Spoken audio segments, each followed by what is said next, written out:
Hey guys, Lord here, back again with another action figure review, and today we'll be taking a look at the Frosty the Snowman figure brought to us by the fine folks over at Jada Toys.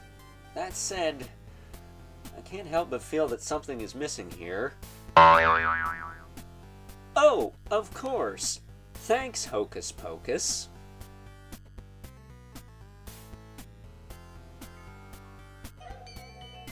Happy birthday! It's alive! Alive! Wait, wrong holiday. But there you have it. Frosty the Snowman is now amongst the living in his full glory. So before we get too far ahead of ourselves with try-hard video editing, why don't we cut right to the chase and get into the meat and taters of this review and take a look-see at all he has to offer in terms of accessories, starting off with a pair of open hands,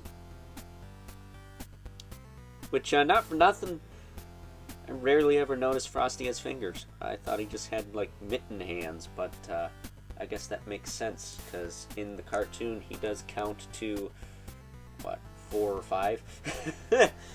That said, he also has a fist, so he can punch Professor Hinkle right in the kisser, I guess. And then he has this open gesturing hand, which has the up and down hinge. I'm kind of assuming this is for his hat, but I'm not sure because the hand that's on him, with kind of the pointy finger, feels a little bit more appropriate for the hat, but whatever. Options are options. Speaking of the hat, we do get this more squashed version of the hat. And of course, our friend Hocus Pocus is a little tipsy right now. Hocus Pocus was wearing this in the beginning of the video. And he is not just a little staction figure, he is actually fully articulated. Be mindful of the whiskers, though they are soft, so I don't think busting them is going to be that big of an issue. But he's got a double ball peg in the head. He's got ball jointed ears. Those ears! He's got a waist twist. Which at first, this is where I thought he popped apart. Was at the waist, because in the cartoon, that's all you see are his legs and his tail. Maybe sticking out of the hat. And then he does have forward and back in the hips. He's got a little bit of in and out. Not a ton. But he does have a rocker with a hinge in the ankle for both feet. He's got his big old wabbit feet, so he could stand up just fine. But that is Hocus Pocus in a nutshell. Yeah, like I said, the whiskers are very soft. You don't got to worry about those. And then last but not least, we have the inanimate head. Which, I don't know why, but it does remind me of that old, what was it, mid-2000s Christmas special from Universal Studios, Santa vs. the Snowman. Kind of reminds me of the Snowman from that special. In the face, at least. At least the minions. The minions kind of look like this. But the Snowman minions, not the little yellow dudes that look like corn pops. But taking a closer look at Frosty, he of course comes with his broomstick. You can use to sweep, as well as his corn cob pipe. You can use to smoke. Smoking's bad and good. And then he's got his soft goods scarf here, which is wired. So if you want to have it blowing in the wind, you can do that. But not for nothing, I'm not the biggest Rankin Bass aficionado, but I don't think Frosty ever wore a scarf. At least not when he looked like this. He had a scarf in Frosty's Winter Wonderland, where he got hitched and had to fight Jack Frost, and then Frosty and Rudolph's Christmas in July, where he died again, because of course he did. But not for nothing, unless there's some promo material, I don't think this scarf is, we'll say cartoon accurate, but you do have the option of taking it off if you wanted to. It doesn't really fit on him all that well, at least not with this head, unless maybe this head isn't pushed down all the way, but at any rate, I do kind of just leave it like that. That way it covers the joint on the back. Because it is an action figure, it's going to have articulation points, whether you want it to or not. Yeah, see, it just kind of hangs, kind of funky. Hangs kind of funky, but whatever. It is what it is. Maybe...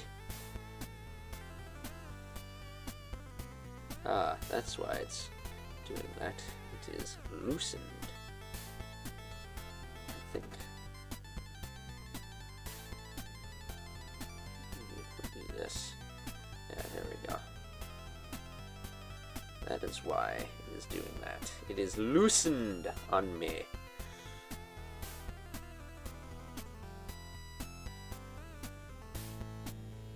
So if your scarf's like mine, looking kind of kinky, you can do that, and it fixes the whole problem. So, never mind. I knew something was up with that. I just couldn't put my finger on it. But there you go. There's Frosty with the scarf. Now, as far as articulation goes, get ready for this. His hat is double ball pegged. So you can have all kinds of expressive poses with that. His head... it's on a double ball peg that will shift around a lot more than the inanimate head, which is kind of funny because it is the inanimate head. But, you know, at the same time, I would think it's like cut from the same cloth. The mold is relatively similar, but no, it's not.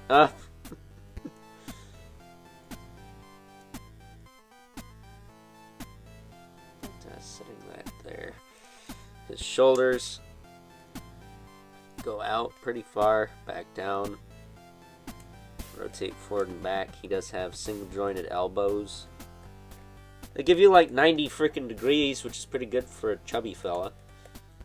They do rotate. He does have swivel hinge wrists. This hand has the appropriate hinge for holding his broomstick, so he can sweep.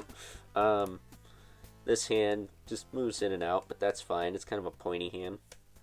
He does have a waist twist. And I imagine if you heat this diaper section up, probably get a little bit more play out of that. But as it stands, you do get a lot of back and forth, ironically. And then side to side, and there is a little rotation in there.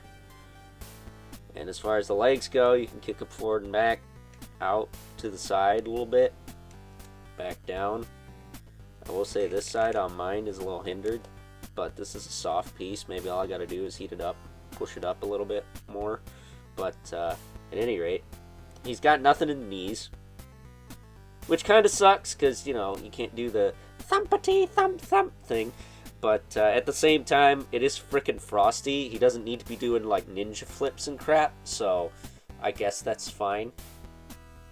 Because he does have at least a decent ankle articulation. You can move his foot back and forth, and he can tilt like so. So, very awesome figure. Totally unexpected when Jada showed this. I was like, what? Oh, he also has a thigh cut that actually does work better than most McFarlane thigh cuts. So, ain't that something? But yeah, it was a pleasant surprise to see them bring this guy out during, was it WonderCon, I want to say? One of those cons. And it's crazy that we got him, like, in time for Christmas. Because Jada Toys takes a little while to get things rolling, because they are a smaller company. But this guy showed up, at least for me, in freaking October, of all things. So, yeah, if you're wondering what time of year I'm filming this, it's less Frosty the Snowman and Mad Mad Mad Monster Party Time, if you know that movie, okay? A fantastic Rankin Bass movie. If you haven't seen it, it's free on... oh, crap. It was free on some streaming service during October. I don't know about nowadays, because it is... but, yes, this is... as crazy as it might seem, potentially a figure of the year. I don't know where it'll land on that list, but I've wanted a really nice Frosty figure for a while, and this is definitely scratching that itch.